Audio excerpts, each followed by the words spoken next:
Watch out for white horses, white horses. Whatever you do, keep an eye out for them. I do believe there are some round here. Some quite large, possibly. But they were my downfall, they were. I am Hobb, I am. And I am lost here. I am wandering timelessly, not knowing where I'm from and can't remember a thing. And I wondered if you might be able to help me, because they do say that it helps to have people listen. So perhaps if you listened, I might be able to recall my way and find my way back to where I'm from. And I do remember heaps. I can remember there being heaps. It was those monks, it was. They came here to settle here, and they made me work for them, they did. And they set me to clearing the land. And I would get great stones out of the land, I would, and put them at the edge, and then go another, and go work my way back until I built a heap, which then formed the boundary of the land. And something strange happened to me as I was working, as I was picking up those huge stones. I felt the timelessness of them. I felt the presence of the people who had moved them before. I felt their ancient history, millions of years, and I've never been the same since. And I found a witch stone. And I think my mistake was not wearing the witch stone. I thought to myself, I could hang the witch stone round my neck and protect myself from witches, I thought. But then I thought, I've met some witches and I quite like them. So I thought I wouldn't. So I put it away. I think it had been lost by a miner, and it was a luck stone, a charm to keep them safe. But putting it away and not wearing it didn't protect me, and I think that's where I went wrong. And I wandered along here, and I looked round, and there was horses coming galloping at me, there was. And there was a woman, she did have a bit of a pointy hat, running from them, and she ran and she ran, and she fell off the very edge and landed right down in the lake. And I only just got out of the way of the horses, and then along came a great lord on a white horse, and he hurtled by, and I just avoided him, and he went off the edge and down deep into the lake. And I'm safe. The devil himself came riding at me on his white horse, and I only just got out of the way. And then a stable boy came by on a white horse, and he fell, and the horse went all the way down into the lake. Oh, I'm safe. I didn't get knocked off the edge and fall down into the lake. Boom! There was a huge booming like cannons, and all the land, great swathes of land, fell creaking down and fell into the lake. And there, remaining on the side, was a huge white rock that looked to me like a horse. But that none of them had knocked me in, and I didn't want to be down there in that lake, because I'd heard that in the lake there is a village, and I have heard the bells and seen the smoke. I didn't want to be down there. I looked up, and I was lost in the wonder of it all. The magic of the place got to me, and I looked up at a whole sky of stars, glittering and shining and bright, and then they say these are dark skies. And I looked down from those lakes, and time had hurtled backwards before me, and the whole area was ice, filled with slowly moving, groaning, sliding ice, clearing a way through here that once it had gone would be a pathway for people to travel for thousands of years. Great ice. And I looked within the ice, and there were old tools people had dropped that were slowly working their way down. I thought, you must be able to travel across the ice, because this was the only place I was safe. And I thought, I'll travel across. It was very cold. It was awful. Worse than that, there was a wind that blew right through your mind and sent you quite mad.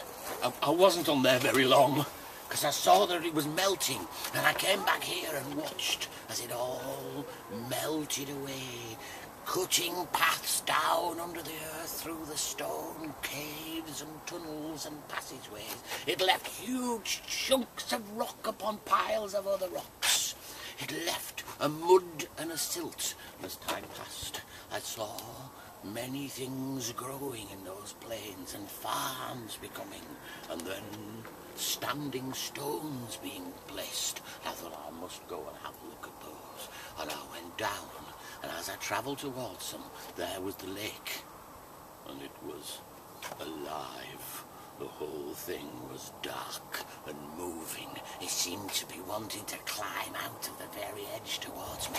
I looked in horror, and it was billions of tadpoles. The lake was alive. And there in the woods, I saw what I think was a white hart, and I followed it. I think it was a large deer, but it might have been a unicorn. And I followed it all the way to the standing stones. The standing stones that are gateways to other worlds. If you step through, you will go to the land of the elves, or the land of the fairies. I daren't. I thought, I'm not going through there. And I travelled on through a great forest.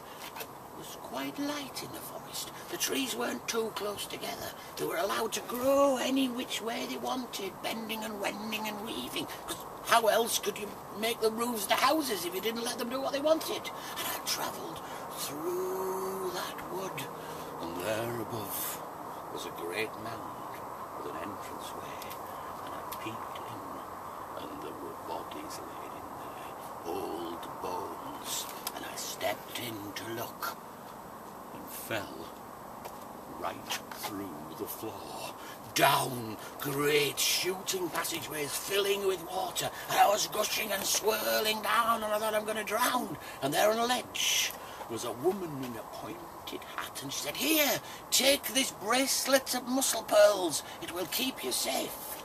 And I went down underwater into the lake, and there in the lake was a whole village.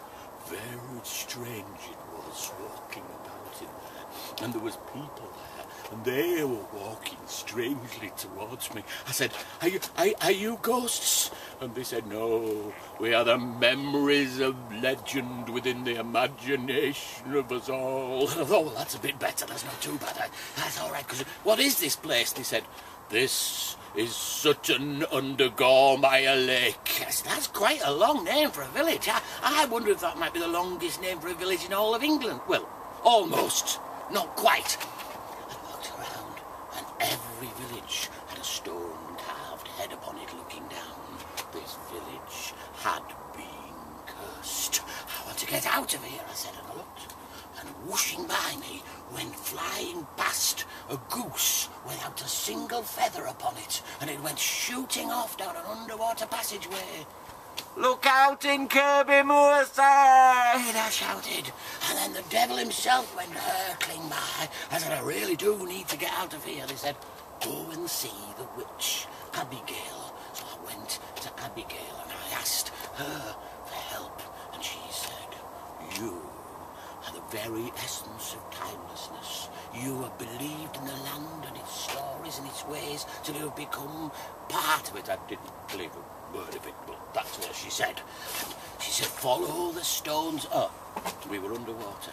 She said, "Follow the stones and bolololons."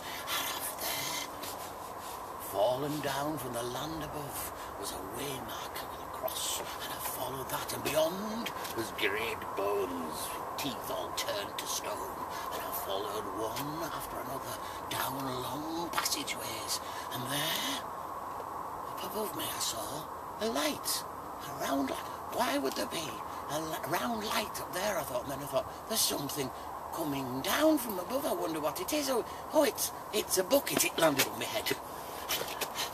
Grabbed the rope it was on, and somebody was pulling, a farmer who wanted to feed his land with timelessness, and he must have thought his water was very heavy because I was hanging onto the rope, and I got out of the well, and there ahead of me, in the very wall, was an opening, a mine. As I looked towards it, beings inside came out almost into the light, and they said, "Follow the Lickavaga, follow the glows." And they're marching towards me with these glowing figures. And I followed the marching monks through the land. And then the lightning struck the hill, and the whole ground started to burn. And I thought, I'll head to that, and I walked towards it. And then beyond it, the twisting stone was glowing with its own life. And I followed that path of light until some plants were ahead of me that were glowing with phosphorescence, and I followed them all the way to the top of the hill. And then I looked down on the most wonderful sight in all of England, and a lake that seemed to glow with its very own light from within. How marvellous this place is, I thought. I am filled with the wonder of it all. That lake is alive. See how the trout leap and the animals come to drink. And as you listen, you may have been drawn into the magic and the wonder of it all, and believe in this wonderful land. So now, you are just as lost as me and can't be of any help to me whatsoever. And I'll be going. But I do have a story now. And the drovers, they may travel down, living on oats and blood, but when they travel back up, they've got money. And they will live on beer and good grub. So now I've got this story to tell. I'm going to the inn for great reward, and I thank you all. I'm going. Goodbye. And I'm quite pleased I got the muscle pearls as a bracelet. Thank you very much. Tour de force.